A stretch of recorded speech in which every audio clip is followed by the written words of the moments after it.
Hi പ്രിയപ്പെട്ടവരെ, അസ്സലാമു അലൈക്കും, നമസ്കാരം. ഇന്ന് ഞാനൊരു അറബിക് ഫുഡായിട്ടാണ് നിങ്ങളുടെ അടുത്ത് വന്നിട്ടുള്ളത്.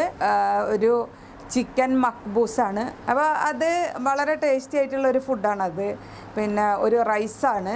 അപ്പോൾ അത് വളരെ എളുപ്പത്തിൽ നമുക്ക് ഉണ്ടാക്കിയെടുക്കാം. നിങ്ങൾക്ക് ഇപ്പോൾ നോക്കാം അതെങ്ങനെയാണ് ഞാൻ ഉണ്ടാക്കുന്നത് എന്നുള്ളത്. അപ്പോൾ അതിൻ്റെ മുമ്പായിട്ട് എനിക്ക് നിങ്ങളുടെ അടുത്ത് പറയാനുള്ളത്, എല്ലാവരും എൻ്റെ ചാനൽ സബ്സ്ക്രൈബ് ചെയ്യണം കേട്ടോ. എല്ലാവരും എൻ്റെ എല്ലാ വീഡിയോസും കാണണം. നിങ്ങൾ ഇതുവരെ തന്ന എല്ലാ സപ്പോർട്ടിനും ഞാനിപ്പോൾ നിങ്ങളുടെ അടുത്ത് നന്ദി അറിയിക്കുകയാണ്. അപ്പോൾ ഇനിയും എൻ്റെ കൂടെ നിങ്ങളെല്ലാവരും ഉണ്ടാവണം. എൻ്റെ യാത്രയിൽ ഉടനീളം എൻ്റെ കുക്കിങ്ങിൽ, എൻ്റെ കിച്ചണിൽ എല്ലാവരും എൻ്റെ കൂടെ ഉണ്ടായിരിക്കണം. അപ്പോൾ ഇനി നമുക്ക് എങ്ങനെയാണ് ആ ഫുഡ് ഉണ്ടാക്കുന്നതെന്ന് നോക്കാം. എല്ലാവരും എൻ്റെ കൂടെ വരിക. അപ്പോൾ നമുക്ക് മട്ടൺ വെച്ചിട്ട് മക്ബൂസ് എങ്ങനെയാണ് തയ്യാറാക്കുന്നതെന്ന് നോക്കാം. ഇതിന് ഒരു 1.25 കിലോ മട്ടൺ ഉണ്ട്. അതിന് വേണ്ടിയിട്ട് പിന്നെ ഞാൻ എടുത്തിട്ടുള്ളത് ഒരു വലിയ സവാള, പിന്നെ ഒരു ചെറിയ സവാള എടുത്തിട്ടുണ്ട്. പിന്നെ വെളുത്തുള്ളി, ഇത് വലിയ അല്ലി വെളുത്തുള്ളിയാണ്. വെളുത്തുള്ളി ഇപ്പോൾ നിങ്ങൾക്ക് കാണാം, നല്ല ഒരു കൈപ്പിടിക്ക് ഒരു പിടി വെളുത്തുള്ളി ഉണ്ട്. ഇത് നമ്മുടെ നാട്ടിലെ ചെറിയ വെളുത്തുള്ളിയാണ് ഉപയോഗിക്കുന്നതെങ്കിൽ ഇത്ര തന്നെ വേണ്ട, ഒരു 3/4 പിടി മതി. അത് കുറച്ചും കൂടിയും കടുപ്പായിരിക്കും, അതിൻ്റെ ഗ്യാസൊക്കെ കുറച്ചും കൂടി കൂടുതലുള്ളതായിരിക്കും ടേസ്റ്റും. പിന്നെ ഒരു വലിയ തക്കാളി എടുത്തിട്ടുണ്ട്. വലിയ തക്കാളിയാണത്. ചെറുതാണെങ്കിൽ 2 ഉപയോഗിക്കുക. പിന്നെ പച്ചമുളക് എടുത്തിട്ടുണ്ട്. പച്ചമുളക് ഒരു 5 പച്ചമുളക്. എരിവ് ഇതൊരു അറബിക് റൈസ് ആയതുകൊണ്ട് എരിവ് അധികം ഉപയോഗിക്കില്ല. ഇനി ആർക്കെങ്കിലും എരിവ് വേണമെന്നുണ്ടെങ്കിൽ പച്ചമുളക് അധികം ഇടണ്ട, കുറച്ച് കുരുമുളക് പൊടിയോ മുളക് പൊടിയോ ചേർത്ത് കൊടുത്താൽ മതി. അറബിക് റൈസിൻ്റെ ടേസ്റ്റ് എന്ന് പറഞ്ഞു കഴിഞ്ഞാൽ വളരെ നേരിയ ഒരു എരിവായിട്ടാണ് അറബിക് റൈസിൻ്റെ ടേസ്റ്റ്. അപ്പോൾ ഞാനിത് ഓരോന്നായിട്ട് ഇനി എന്തൊക്കെ ഇൻഗ്രീഡിയൻസ് ആണ് ഇതിൽ ചേർക്കുന്നതെന്നും ഇത് ഉണ്ടാക്കുന്ന മെത്തേഡും ഞാൻ നിങ്ങൾക്ക് വഴിയായിട്ട് കാണിക്കാം. ഇത് ഉണങ്ങിയ ചെറുനാരങ്ങയാണ്, ഡ്രൈ ലെമൺ എന്ന് പറയും. ഇവിടെയൊക്കെ മാർക്കറ്റുകളിലൊക്കെ വാങ്ങാൻ കിട്ടും. ഇതിപ്പോൾ നാട്ടിലും സൂപ്പർ മാർക്കറ്റുകളിലൊക്കെ വാങ്ങിക്കാൻ കിട്ടുന്നുണ്ട്. ഇത് എന്ത് ചെയ്യണമെന്ന് വെച്ചാൽ ഇതിൻ്റെ തൊലിക്ക് ഒരു വല്ലാത്ത ഗ്യാസ് ആയിരിക്കും. ചെറുനാരങ്ങയുടെ ഒരു ടേസ്റ്റ് ഉണ്ടല്ലോ ആ ഒരു തൊലിക്കുള്ള. അപ്പോൾ നമ്മൾ ആദ്യം ഇത് കട്ട് ചെയ്യൊന്നും ചെയ്യാതെ വെറുതെ കുറച്ച് ചൂടുവെള്ളത്തിൽ ഇട്ട് വെക്കുക. അപ്പോൾ കുറച്ച് അതിൻ്റെ ആ ഒരു ടേസ്റ്റ് അങ്ങോട്ട് പോയിക്കോളും. അപ്പോൾ ഞാൻ ഒരെണ്ണം ഇടുന്നുണ്ട്, കാരണം ഇത് ചിലത് വല്ലാണ്ട് പുളിയായിരിക്കും. അപ്പോൾ ഇത് എത്ര പുളിയുണ്ടെന്നുള്ള അറിയില്ല. ഇത് ഞാനിപ്പോൾ വാങ്ങിയിട്ട് ആദ്യമായിട്ടാണ് ഉപയോഗിക്കുന്നത്. അപ്പോൾ ഇതെടുക്കൊന്ന് ഇങ്ങനെ ഇളക്കിയിട്ട് കൊടുത്തു കഴിഞ്ഞാൽ ആ സ്മെല്ല് കുറേ ഇതിനകത്ത് പോയിക്കോളും. കുറച്ച് നേരം ഇങ്ങനെ ഇട്ട് വെക്കണം. ഇനി നമുക്ക് പുളി കുറവാണെന്ന് തോന്നുകയാണെങ്കിൽ ഒരെണ്ണവും കൂടിയും ചേർക്കാം. ഞാനിപ്പോൾ ഒന്ന് ചേർത്തിട്ട് നോക്കട്ടെ. ഇപ്പോൾ ഒരു പാത്രം അടുപ്പത്ത് വെച്ചിട്ട് നന്നായിട്ട് ചൂടായിട്ടുണ്ട്. ഇതിലേക്ക് നമുക്ക് ഒരല്പം ഓയിൽ ഒഴിച്ചു കൊടുക്കാം. ഇത് വെളിച്ചെണ്ണ പറ്റില്ല, സൺഫ്ലവർ ഓയിൽ അങ്ങനെയുള്ള ഓയിൽ, അതായത് പ്രത്യേകിച്ച് ടേസ്റ്റ് ഒന്നും എടുത്ത് കാണിക്കാത്ത ഓയിലായിരിക്കണം. അതിലേക്ക് നമ്മൾ ഈ മട്ടന് ഇങ്ങനെ ഇട്ട് കൊടുക്കുക. ആദ്യം ഒരുപാട് ഫ്രൈ ആവുമൊന്നും വേണ്ട, ജസ്റ്റ് ഒന്ന് ചൂടായാൽ മതി. നല്ല നെയ്യുള്ള മട്ടനാണെങ്കിൽ ആദ്യമായിട്ട് ഓയിൽ ഒഴിച്ചു കൊടുക്കണമെന്നൊന്നുമില്ല. ഇതിന്ന് തന്നെ ഇങ്ങനെ നെയ്യൊക്കെ വന്ന് ഓയിൽ കിട്ടിക്കോളും. ഇതും കുറച്ച് നെയ്യൊക്കെ ഉള്ള മട്ടനാണ്. പക്ഷെ എൻ്റെ സ്റ്റൗവ് നല്ല ചൂടാണ്. അപ്പോൾ അതുകൊണ്ട് തന്നെ കരിഞ്ഞു പോകണ്ടെന്ന് വിചാരിച്ചിട്ടാണ് ഞാൻ കുറച്ച് ഓയിൽ ഒഴിച്ചത്. ഓയിൽ ഒഴിച്ചിട്ടും ഒഴിക്കാതെയൊക്കെ നമുക്ക് ഇതുപോലെ ചെയ്യാൻ പറ്റും. ഇതിലെടുത്ത് ഇട്ടിട്ട് നമുക്കൊന്ന് ചെറിയ കളറ് മാറിയിട്ട് ഒന്ന് വേവിച്ചെടുക്കാം. ചെറുതായിട്ടൊന്ന് കളറ് മാറിയാൽ മതി.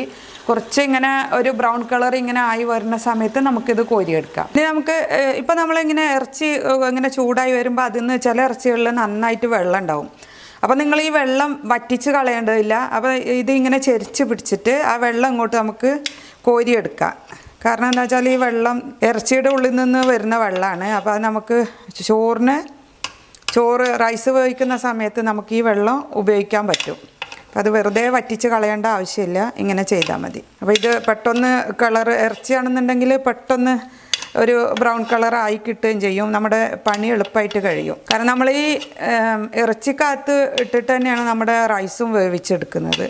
അപ്പോൾ അതുകൊണ്ട് തന്നെ നമുക്ക് ഈ വെള്ളം അതിനകത്ത് ഒഴിച്ച് കഴിഞ്ഞാൽ കൂടുതൽ ടേസ്റ്റായിരിക്കും. ഇപ്പോൾ ഇതിൻ്റെ വെള്ളമൊക്കെ ഞാൻ എടുത്തിട്ടുണ്ട്. ഇത് ഒരു ഭാഗം കുറച്ച് ചൂടായിട്ട് വരുമ്പോൾ ഇങ്ങനെ ഇടയ്ക്കൊന്ന് ഇളക്കി കൊടുക്കണേ. ഇനി ഇതുപോലെ വെള്ളം ഇനിയും ഇതിനകത്ത് നിന്ന് വരികയാണെന്നുണ്ടെങ്കിൽ നമുക്ക് ഇതേപോലെ തന്നെ ആ വെള്ളം കോരി എടുത്തിട്ട് മാറ്റി വെക്കാം. ഈ ഇറച്ചി ഇപ്പോൾ ഒരു ഒന്ന് ഇത് വെള്ളമൊക്കെ വറ്റി ഒന്ന് ചൂടായി വന്നിട്ടുണ്ട് ഇതിൽ കിടന്നിട്ട്.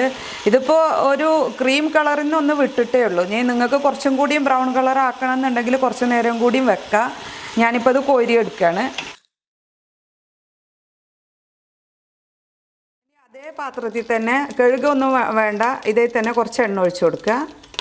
കുറച്ച് എണ്ണ ഒഴിച്ചാൽ മതി. ഇനി അതിലേക്ക് നമ്മൾ നേരത്തെ വെളുത്തുള്ളി കട്ട് ചെയ്തിരുന്നു. അപ്പോൾ വെളുത്തുള്ളി ചതച്ചിട്ട് ഒരു 1/4 ഭാഗം വെളുത്തുള്ളി ചതച്ചെടുക്കുക. ഇതേപോലെ ഇത് ഞാനിപ്പോൾ നീളത്തിൽ കുഞ്ഞായിട്ട് അരിഞ്ഞത്, എങ്ങനെ അരിഞ്ഞാലും മതി, അല്ലെങ്കിൽ ചതച്ചിട്ട് ഗ്രൈൻഡറിലിട്ടിട്ട് അടിക്കരുത്, ചതച്ചെടുക്കുക. പിന്നെ കുറച്ച് വെളുത്തുള്ളി ഇതുപോലെ ചെറുതാക്കിയിട്ട് ഞാൻ ഇത് ഫ്രൈ ചെയ്യാൻ വേണ്ടിയിട്ടാണ് അത് എടുത്തിട്ടുണ്ട്. അപ്പോൾ ഈ ഫ്രൈ ചെയ്യാൻ വേണ്ടിയിട്ടുള്ള വെളുത്തുള്ളി നമ്മൾ എന്ത് ചെയ്യുക, ഇതിനകത്ത് ഇട്ട് കൊടുക്കുക.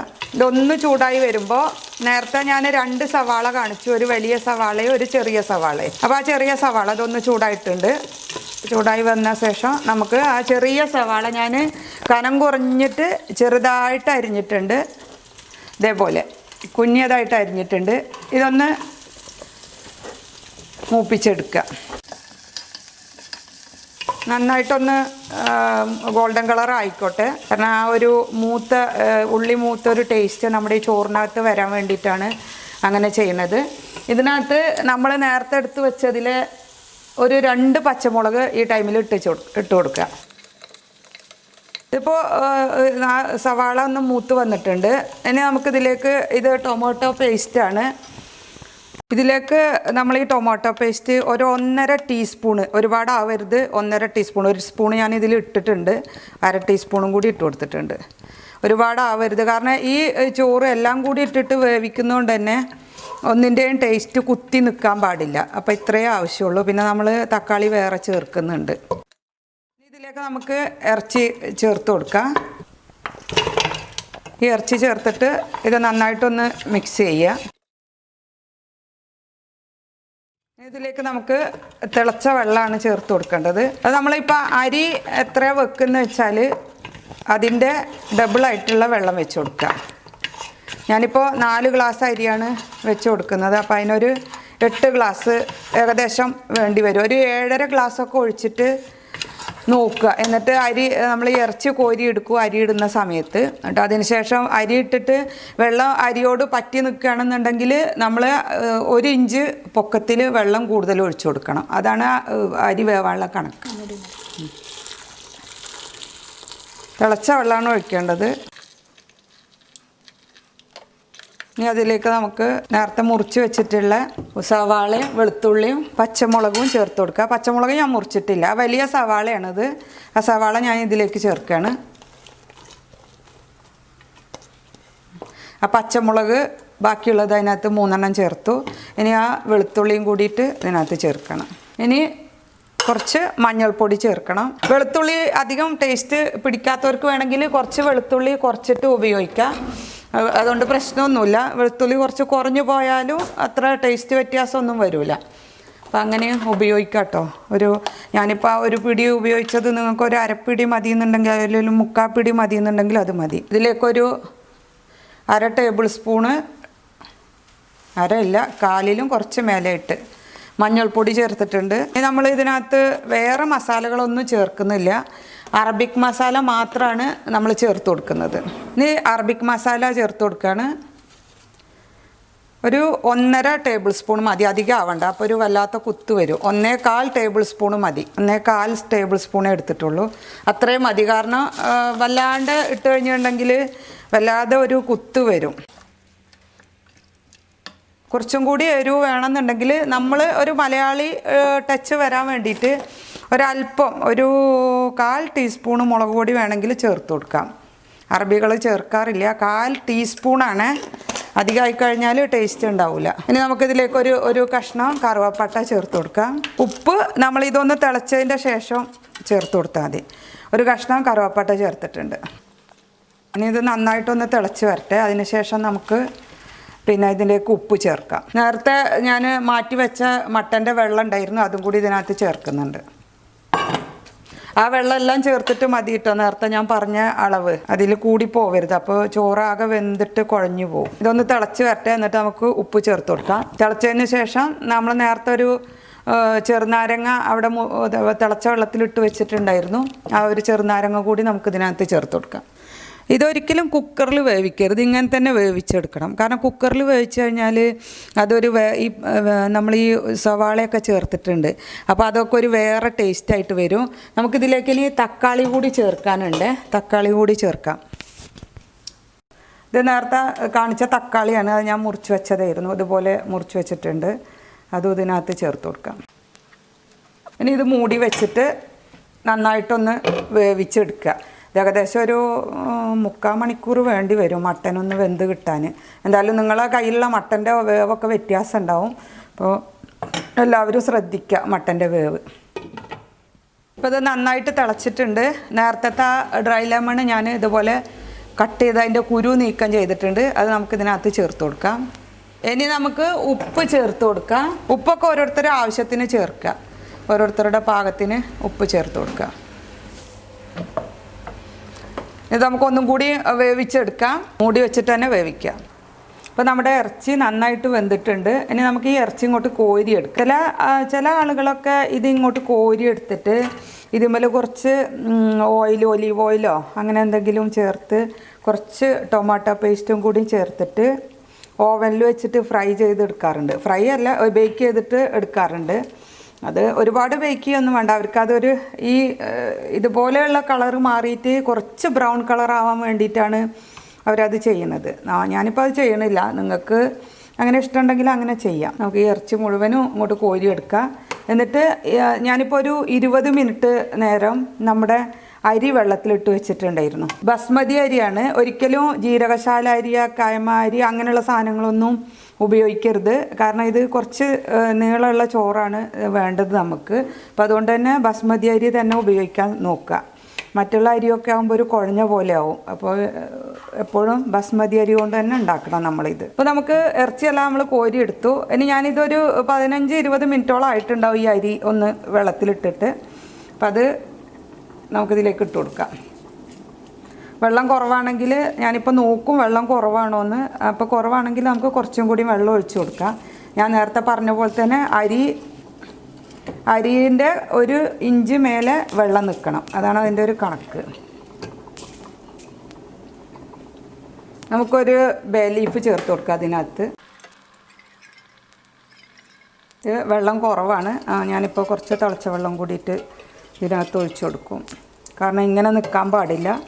ചോറിന് ഒരു ഗ്ലാസ് ചോറിന് നിങ്ങൾ ഏത് ഗ്ലാസ്സിലാണ് അരി അളക്കുന്നത് വെച്ചാൽ ആ ഗ്ലാസ് ചോറിന് അരിക്ക് 2 ഗ്ലാസ് വെള്ളം, അങ്ങനെയാണ് കണക്ക്. ഇനി ലാസ്റ്റിലുള്ള 1 ഗ്ലാസ് 2 ഗ്ലാസ് ഒരു 1.5 ഗ്ലാസ് ആക്കി ഒഴിച്ചു കൊടുത്താലും മതി. ഇപ്പോൾ 4 ഗ്ലാസ് ആണെങ്കിൽ 8 ഗ്ലാസ് എന്നുള്ളത് ഒരു 7.5 ഗ്ലാസ് ആക്കിയിട്ട് ഒഴിച്ചു കൊടുത്താലും ചില അരികൾ അങ്ങനെ വെന്ത് കിട്ടാറുണ്ട്. ചില അരിക്ക് 2 ഗ്ലാസ് തന്നെ വെള്ളം വേണം, അതാണ് അതിൻ്റെ ഒരു കണക്ക്. ഒന്ന് ഇളക്കി കൊടുക്കുക. ഇനി നമുക്ക് കുറച്ചും കൂടി വെള്ളത്തിൻ്റെ ആവശ്യമുണ്ട്, അത് ഒഴിച്ചു കൊടുക്കാം. ഉപ്പൊക്കെ ഈ സമയത്ത് പാകമായിരിക്കണം, കാരണം അരിയിലുള്ള ചോറ് വേവുമ്പോൾ ഉള്ള ഉപ്പാണ് നമ്മൾ ഈ വെള്ളത്തിനകത്ത് ചേർത്ത് കൊടുക്കേണ്ടത്. ഓക്കെ, ഇത്രയും കൂടി വെള്ളം മതി. ഇനി നമുക്കിത് വേവിച്ചെടുക്കാം. ഒന്ന് ഇളക്കിയതിൻ്റെ ശേഷം നമുക്കിത് മൂടി വെക്കാം. അല്പം കൂടി വെള്ളം ആവശ്യമുണ്ട്, അത് മതി. അപ്പോൾ നിങ്ങൾക്ക് കാണാം ഏകദേശം 1 ഇഞ്ച് മേലെ വെള്ളം നിൽക്കുന്നുണ്ട്, കണ്ടോ? അത്രയും വെള്ളം നിൽക്കുന്നുണ്ട്. അപ്പോൾ അതിനനുസരിച്ചിട്ട് നിങ്ങളും ചേർക്കുക വെള്ളം. ഇനിയിപ്പോൾ തീരെ അളവ് ഇതുപോലെ അളക്കാൻ അറിയാത്തവരാണെന്നുണ്ടെങ്കിൽ എന്താണെന്ന് വെച്ചാൽ ഈ ഇറച്ചിയിലെ വെള്ളം ഒന്ന് അളന്നെടുക്കുക. അതിൻ്റെ മസാലയൊന്നും പെടാതെ ആ വെള്ളം മാത്രം ഒന്ന് അളന്നെടുക്കുക. എന്നിട്ട് അതിൻ്റെ പോരാത്ത എത്ര വെള്ളം വേണമെച്ചെങ്കിൽ ആ വെള്ളം തിളപ്പിച്ചത് ഒഴിച്ചു കൊടുക്കുക. പിന്നെ നേരത്തെ ഞാൻ മുളക് പൊടി ചേർത്തിരുന്നു, അപ്പോൾ അത് എരിവ് കുറച്ചും കൂടിയും കൂടുതൽ വേണ്ടവർക്ക് ഒരല്പം കൂടിയും കൂട്ടാം. പക്ഷേ ഒരുപാട് മുളക് പൊടി നമ്മൾ കറിക്കൊക്കെ ചേർക്കുന്ന പോലെ ചേർത്തിട്ട് ഒരു കുത്ത് ടേസ്റ്റ് വരാൻ പാടില്ല. ഇതിലൊന്നും കുത്ത് ടേസ്റ്റ് വരാൻ പാടില്ല. ഇനി ഇത് വേവട്ടെ, നമുക്കിത് മൂടി വെക്കാം. ഒരു മീഡിയം തീയിലിട്ടിട്ട് വേണം ഇത് വേവിച്ചെടുക്കാൻ. നല്ല ഒന്ന് തിളച്ച് കഴിഞ്ഞാൽ മീഡിയം തീയിലായിരിക്കണം വേവിക്കേണ്ടത്. ഈ ചോറ് ഏകദേശം വെന്തിട്ടുണ്ട്. ഇനി നമുക്കിതിലേക്ക് എടുത്തു വെച്ച ഇറച്ചി ഇതിനകത്തേക്ക് തന്നെ തിരിച്ച് ചേർത്ത് കൊടുക്കാം. എപ്പോഴും നമ്മളിത് കരിയാതെ നോക്കണം. നമ്മൾ അരി ഇട്ടതിന് ശേഷം ഇടയ്ക്കൊന്ന് ഇളക്കി കൊടുക്കണം. ഇനി ഇത് നന്നായിട്ടൊന്ന് മിക്സ് ചെയ്യുക. അരി ഉടഞ്ഞു പോകാനും പാടില്ല. ഇറച്ചിയായിട്ടൊന്ന് മിക്സ് ചെയ്ത് കൊടുക്കുക. അരി ഉടയാൻ പാടില്ല, നന്നായിട്ട് ശ്രദ്ധിച്ച് ചെയ്യണം. ഈ പിന്നെ എന്താ പറയുക, നമ്മൾ ഈ പൊരിച്ച് കോരുന്ന ചട്ടുക ഉണ്ടെങ്കിൽ അതാണ് ഏറ്റവും നല്ലത്. നമ്മൾ പൊരിച്ച് കോരാൻ ഉപയോഗിക്കലുണ്ടല്ലോ ഒരു ഹോളായിട്ടുള്ള ഒരു തരം ചട്ടുകം, അതാണെന്നുണ്ടെങ്കിൽ അത് ഏറ്റവും ബെസ്റ്റാണ്. ഇനി ഇത് ഏറ്റവും ചെറിയ തീയിലൊന്ന് ദമ്മ് പോലെ ഇട്ട് കൊടുക്കുക. ഇതിപ്പോൾ നമുക്ക് ഈ ടൈമിൽ നമുക്കിത് എന്ത് ചെയ്യാന്ന് പറയുക, ദമ്മ് ആക്കി കഴിഞ്ഞതിന് ശേഷം നമുക്ക് പിന്നെ ഇതിനകത്ത് ഈ ബദാമിൻ്റെ പരിപ്പ്, അതേമാതിരി ഉണക്കമുന്തിരി, അങ്ങനെയുള്ള സാധനങ്ങളൊക്കെ നമുക്ക് ഫ്രൈ ചെയ്ത് ഇട്ട് കൊടുക്കാം. അതിൻ്റെ ഒരു ഡെക്കറേഷനും കൂടിയാണ്. പിന്നെ അതിങ്ങനെ ഇടയ്ക്ക് കഴിക്കാനും നല്ല ടേസ്റ്റാണ്. ഇവിടെ എൻ്റെ കുട്ടികൾക്ക് അത് ഇഷ്ടമില്ലാത്തതുകൊണ്ട് തന്നെ ഞാനത് ചെയ്യണില്ല. ഇത് നമുക്കൊരു 10 മിനിറ്റ് നേരം ഇങ്ങനെ ദമ്മായിട്ട് വെക്കാം. അതിൻ്റെ ശേഷം നമുക്കിത് കഴിക്കാവുന്നതാണ്. ഈ സമയത്ത് കുറച്ച് മല്ലിയില ഇതിൻ്റെ മേലേക്ക് ഇട്ട് കൊടുത്തു കഴിഞ്ഞാൽ നല്ലൊരു സ്മെല്ലുണ്ടാവും. അത് നമുക്ക് ചെയ്യാം. ഇപ്പോൾ ഞാൻ വെച്ചിട്ട് 10 മിനിറ്റായി. അപ്പോൾ ഇത് വെള്ളമൊക്കെ വലിഞ്ഞ് നല്ല പാകമായിട്ട് വന്നിട്ടുണ്ട്. ഇതിൽ നെയ്യൊന്നും ചേർക്കേണ്ട ആവശ്യമില്ല. നെയ്യ് ചേർക്കാതെയാണ് നല്ലത്. അപ്പോഴാണ് ഇതിന് ആ ഇറച്ചിയുടെ ഒക്കെ ഒരു നല്ല ടേസ്റ്റ് കിട്ടുള്ളൂ. അപ്പോൾ ഇതെല്ലാം നല്ല പാകമായിട്ട് വന്നിട്ടുണ്ട്. ഇനി നമുക്കിത് ഒരു പാത്രത്തിലേക്ക് വിളമ്പാം. ഇപ്പോൾ നമ്മുടെ മക്ബൂസ് ഒരു പാത്രത്തിലേക്ക് ഞാൻ വിളമ്പി വെച്ചിട്ടുണ്ട്. വളരെ ടേസ്റ്റിയാണ്. നിങ്ങളെല്ലാവരും ഉണ്ടാക്കി നോക്കണം ഇത്. ഇപ്പോൾ നിങ്ങൾക്ക് ഡെക്കറേഷൻ്റെ കാര്യം ഞാൻ നേരത്തെ പറഞ്ഞു. ഇതെല്ലാം വിളമ്പി കഴിഞ്ഞതിൻ്റെ ശേഷം അതിൻ്റെ മേലെ ഇട്ട് കൊടുത്താൽ മതി. ഇറച്ചിയെല്ലാം അകത്ത് വെച്ചിട്ട് ചോറ് മേലെ കവർ ചെയ്യുക. എന്നിട്ട് അതിൻ്റെ മേലെ നമ്മുടെ വറുത്ത ഡ്രൈ ഫ്രൂട്ട്സൊക്കെ അതിൻ്റെ മേലെ ചേർത്ത് കൊടുക്കുക. വളരെ ടേസ്റ്റിയാണ്, കാണാനും നല്ല ഭംഗിയായിരിക്കും. ഇപ്പോൾ നിങ്ങൾ കണ്ടല്ലോ എങ്ങനെയാണ് ഞാൻ ആ റൈസ് തയ്യാറാക്കിയെന്നുള്ളത്. വളരെ ഈസിയാണ്, വളരെ ടേസ്റ്റിയാണ്. അപ്പോൾ അതേ മെത്തേഡിൽ നിങ്ങൾ ഉണ്ടാക്കി നോക്കണം. അതിനകത്ത് ഒരു ചെറിയൊരു സാധനം ഞാൻ ചേർക്കാൻ വിട്ടുപോയിട്ടുണ്ടായിരുന്നു, ചിക്കൻ സ്റ്റോക്ക്. അപ്പോൾ നമുക്ക് ഉപ്പിന് പകരമല്ല, കുറച്ച് ഉപ്പ് കുറച്ചിട്ട് ഒരു ചിക്കൻ്റെ ഒരു സ്റ്റോക്കും കൂടി അതിനകത്ത് ഇട്ട് കഴിഞ്ഞാൽ നല്ല ടേസ്റ്റ് ആയിരിക്കും. എല്ലാവരും അതൊന്ന് ഉണ്ടാക്കി നോക്കണം. ഒരിക്കൽ കൂടി നിങ്ങളെ ഓർമ്മിപ്പിക്കുകയാണ്, നിങ്ങളെൻ്റെ ചാനൽ സബ്സ്ക്രൈബ് ചെയ്യണം. അതേപോലെ തന്നെ നിങ്ങളുടെ ഫ്രണ്ട്സിനൊക്കെ ഷെയർ ചെയ്തിട്ട് അവർക്കൊക്കെ എത്തിച്ചു കൊടുക്കണം. എല്ലാവരും കാണുക, സപ്പോർട്ട് ചെയ്യുക. Thank you very much.